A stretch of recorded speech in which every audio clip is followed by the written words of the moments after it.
Hi, everybody. I feel moved to make a video this week for you all. It's been a very grueling, strenuous week in week 9 with the inner mythic work we've been doing. And so many people were expressing one of the most basic subconscious beliefs programs that all of humanity has, which is that I am not good enough. Something is wrong with me. Um, Everybody has this program, and there are reasons for this that I want to share. So I got inspired to share with you all the psycho-emotional or psychosocial developmental stages that Erikson brought forth for developmental psychology. I feel that this is an important piece of your education as well in getting a master's in transpersonal psychology for you to be aware of the developmental psychology work. And many people may already know this, either from studying it or for osmosis through the culture, because this work comes from Erikson. That's with Erik with a K and Erikson with a K. He was a student of Freud's, and he went beyond Freud's work to elucidate these 8 stages in our lifetime development and what are the psycho-emotional tasks of that developmental stage.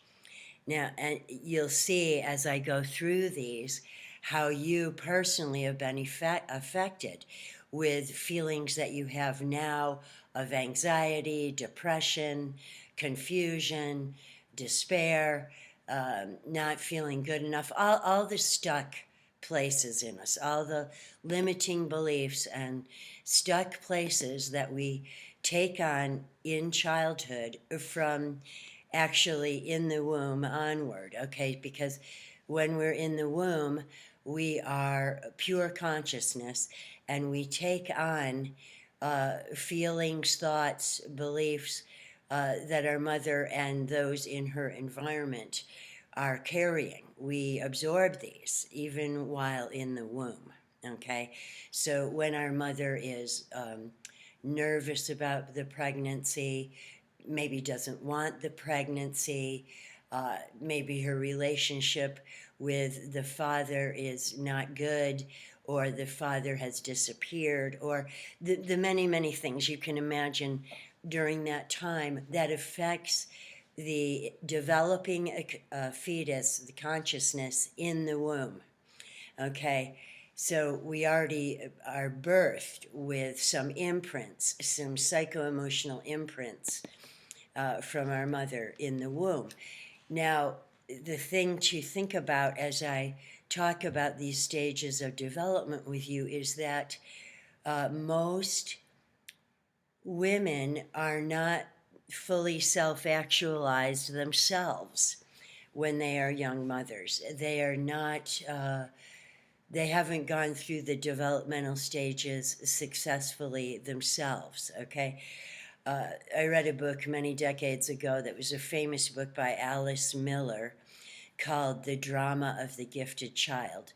She was another student of Freud's, and she wrote this book. She wrote many books, but one was The Drama of the Gifted Child, and it was about narcissistic mothers, okay? Now, we all have narcissistic qualities and tendencies, and the reason we have these narcissistic tendencies where everything is about me, I can't see the other person as an entity unto themselves because I myself am not fulfilled. I'm only concerned about what makes me happy, what feels good, what disturbs me, what brings me pain. I'm totally self-centered, self-involved. Why? Because my own needs have not been met through my lifetime experiences. Okay, so Alice Miller was talking about the impacts on children at all developmental stages when having narcissistic mothers who can really not see them, the child, as a separate being with its own needs, rights, desires, etc. Okay, and this is a chronic thing, and you can see with going back through the generations as we have been, how this comes through the generations of women's, let's just take women's as being the mother, with their needs not being met fully, with them not really knowing who they are or being self-actualized, and having children and not being able to pass that on to them. So you see where I'm going here. So from birth to 1 year old is the psycho-emotional stage of mistrust versus trust. Okay, so when a baby's needs for affection, for being held, loved, for being changed when they're wet or have a dirty diaper, being fed when they're hungry, someone coming when they cry, all of these needs of the infant, when they are not met, the infant develops mistrust of people, mistrust of the world. The world does not seem like a safe place to them. And this develops anxiety and fear in the baby. Okay, so all of us who have the issues still rolling around in us of anxiety and fear and mistrust of the world, of other people, this is because of how our needs were not met in infancy and could not be resolved for us. And right now in the younger generations, the millennials, the adolescents today, and so on, anxiety is the issue, a rampant issue in the culture right now. And I believe personally that that's because of this need not being met as an infant, but also because of the chaotic electromagnetic media environment. Okay, so it's not surprising that people who are in their 20s and early 30s and adolescents today feel a lot of free-floating anxiety when they get all of this input from all of the things that are going on in the world that seems so scary and unsafe, etc. So it's not surprising that there's all this anxiety floating around in people, okay? And anxiety and depression also go hand in hand also, because our physical system, our electrical system, our biochemical system can't tolerate anxiety, unrelenting anxiety. It's exhausting. It creates depression, okay? So then the next stage, from 1 year old to about 3, the toddler age, is about autonomy versus shame and doubt. So the toddler wants to do everything him or herself, right? I can do it. They want to eat what they want to eat when they want to eat it. They want to dress themselves. This is when toilet training comes in, where a lot of mothers use a lot of control in this, wanting to control the toddler to be potty trained, wanting to control the toddler to not have tantrums, want to control the toddler who wants to run away from the mother and explore things, and the mother's always saying, come back here, get back here, these kinds of things, right? So you can see all the many, many different ways that the toddler's wanting to and trying to express their autonomy, their selfness in the world, and they're getting pulled back, inhibited, and it creates shame and doubt in the toddler. Okay, so when we grow up, and then we still have all these issues of self-doubt and of inchoate shame, just shame about being us, shame. This is coming from this developmental stage, so you can see how this is operating, and then the other psycho-emotional impact of this is low self-esteem, okay? So when you think about your own issues of low self-esteem, it comes from the 1 to 3 year old time of your life. So think how long you have had this, right? And it's not yours, okay? It's perpetrated onto you by undeveloped adults in your life, not having been able to develop these things for themselves. Self-confidence, right? Trust. Okay, so the next stage is 3 years old to 6 years old.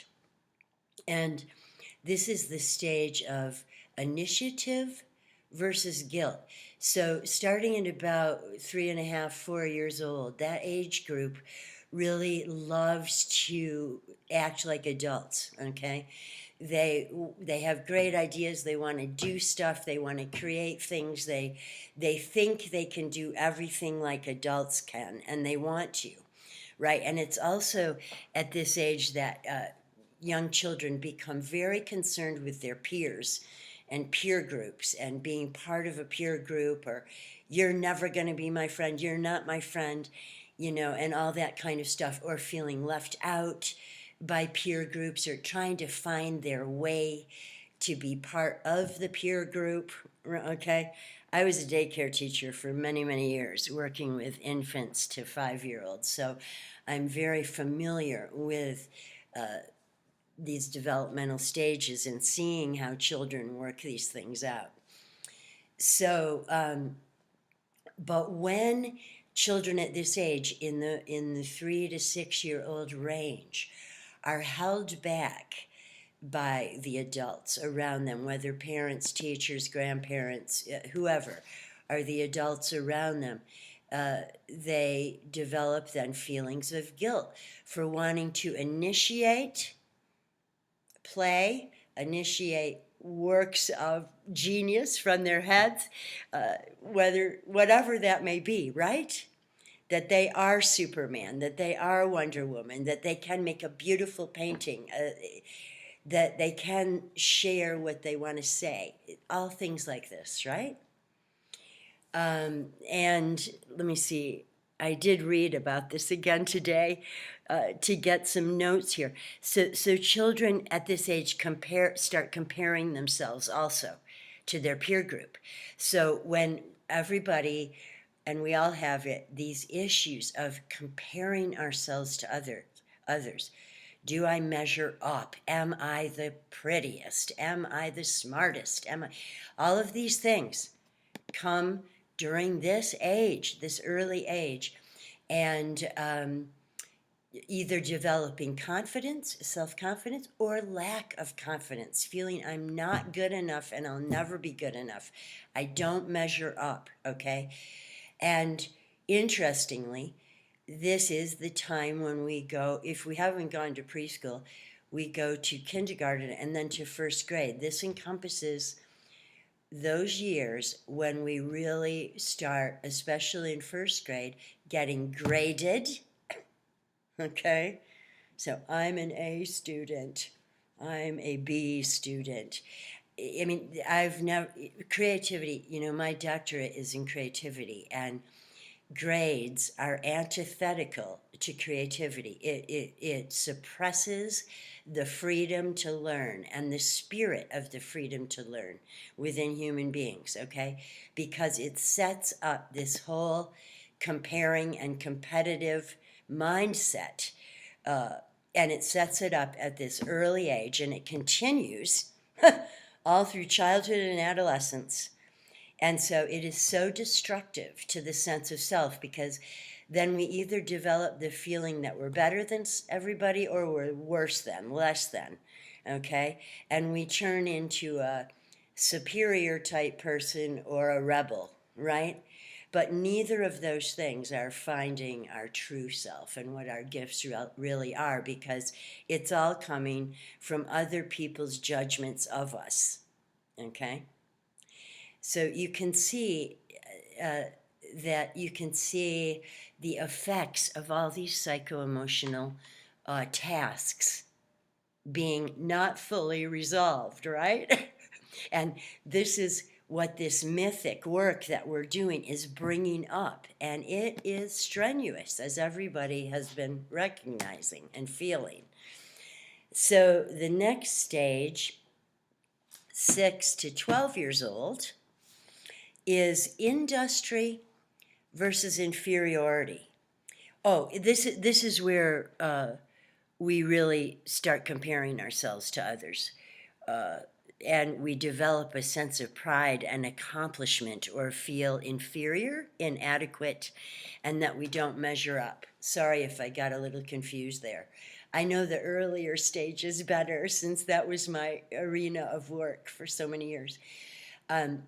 So you can see this 6 to 12-year-old, first grade through sixth grade, and everything that we go through there, everything we're exposed to, both from adults and from our peers, that either makes us feel self-confident or inferior and inadequate. Okay? So then the next stage, 12 to 18 years old, is identity versus role confusion. Okay, so this is where we move into abstract thinking. Before this, we're still in concrete thinking, pretty literal thinking. And then when we move into abstract thinking in those years of 12 to 18 years old, is where we start developing a sense of self for ourselves, but not knowing how much we've already building on these earlier stages, right? So, and this is where, again, we are so affected by our peers. We're so affected by the culture and the mass media, which has all kinds of effects on us, of making us feel inferior in a variety of ways. And drugs, alcohol, eating disorders, all these kinds of things come in here, which keep us numbed out and separated from our true sense of self that we would be developing naturally in the ideal world in these years. We would actually be really finding out who we were by the kind of studies, the kind of activities, the kind of creative works that occupy us during this age. But most of us abdicate this in some way or another, right? Through all kinds of dysfunctional things happening during those years, and not getting a true sense of our true self, but instead putting on all these false selves, false masks, to try and fit in or to try and rebel, okay? And none of those are really finding the truth of ourself and our gifts that we came to give within, okay? So I'm sure everybody's seeing the gist of how these deep psycho-emotional programs get birthed in us, how we decide these things about ourselves. I'm not good enough, I will never measure up, I'm unlovable, I'm unworthy. All of these belief systems in our subconscious that then operate through us. Okay, and we feel all these, from anxiety to depression to anger to despair, right? It's really quite amazing that we even survive all of this, isn't it? However, then we get to a point at some point where we start realizing the psychological material, okay? And we are so blessed to be in this transpersonal psychology program, which brings in the higher self, the superconscious, that which is beyond the personality self, because what we're dealing with here is really the development of a functional, a flourishing, and integrated personality. But for most people who've grown up in for many generations worth we have to do all of the tasks of the psychological exploration so that we can integrate our personality. And as Carl Jung said, and the transpersonal psychologists who came along said, we first need to integrate our personality, mental, emotional, and physical bodies as an integrated whole before we can have access to and contact the larger self, the higher self. Okay, so the soul level. Even though that is always operating within, it gets so smothered over, as I'm sure you can see. From the 20s through the early 40s, the psycho-emotional task is intimacy versus isolation. So this is where we share our lives with others, with colleagues, with friends, with lovers, with husbands or wives. And we learn how to be intimate with someone else and groups of people, how to dare to be our true self, how to dare to be vulnerable with others and to allow them to be vulnerable with us. Learn how to communicate, to really listen, and to also be heard, right? And not to mention sexual intimacy and revealing ourselves in these ways and so on. Being able to be vulnerable and truly intimate rather than guarded, defended, always keeping ourselves behind masks of all various kinds that we've created and developed to survive. So, let's see. So you can see how from our 20s into our 40s,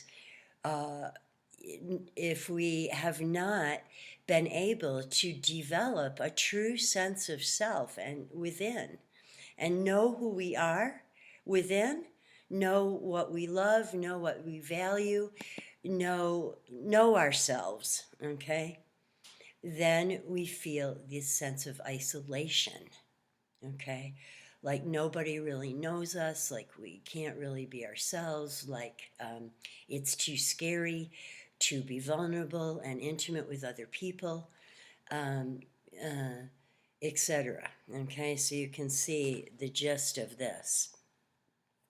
And the thing is about knowing and also accepting ourselves, as I always harp on with people, because it is very important for us in our own saving ourselves and becoming ourselves and actualizing ourselves to get to the point where we can accept ourselves unconditionally. Okay? The good, the bad, the ugly, the beautiful, the genius, the stupid, that we can accept all our, what we think are our mistakes and our faults, and that we can come to have a more dispassionate and compassionate and loving attitude towards ourselves, okay, and come to accept ourselves for all of ourselves, okay, the whole spectrum. And then, only then, can we really accept others and not be judgmental and critical and all of that kind of thing, right? The 40s through the mid 60s is generativity versus stagnation. So these are the years when we do meaningful work, hopefully, give of ourselves, make a mark on the world, bring forth our creative works, help others, mentor others, engage, give our gifts to the world, right? Rather than becoming depressed, stagnant, feeling like we don't make a difference, like we aren't giving our gifts, that we can't, and we get more and more isolated from others, from the world, from being productive and having a meaningful work and meaningful life, right?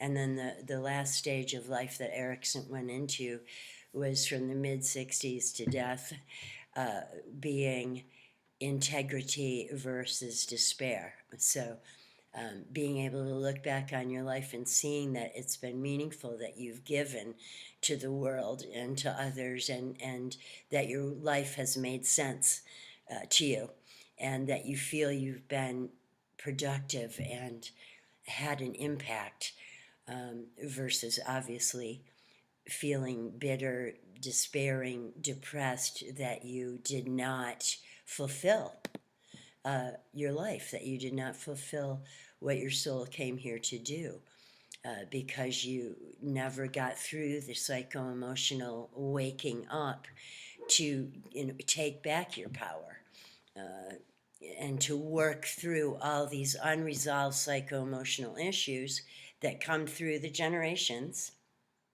But we stop and choose to see them, resolve them, move through them, go through all the pain, etc., in order to move through these psycho-emotional limitations into self-actualization, right? So Maslow was another humanistic psychologist and father of transpersonal psychology, along with Jung, who created the pyramid. You may all be familiar with this, but his pyramid of self-actualization, right? And the very bottom, broadest first step of the pyramid is belonging, right? Feeling like you belong. And even if any of us are just starting in this program at AU, these classes alone create a sense of belonging, right? We create this incredible cauldron of sharing ourselves in these classes, and they have psycho-emotional effects on us, okay? And at the very, I forget now all the different levels of Maslow's pyramid, but the capstone of the pyramid is self-actualization, right? Where we, through our life, actually actualize all that is within us to be given, all that is within us to be expressed in every moment, but overall as well. So thanks for giving me the opportunity to make this video. I really have been feeling the call to share with you these psycho-emotional developmental stages as you are going through having them revealed to you through this personal mythology work. So, thanks.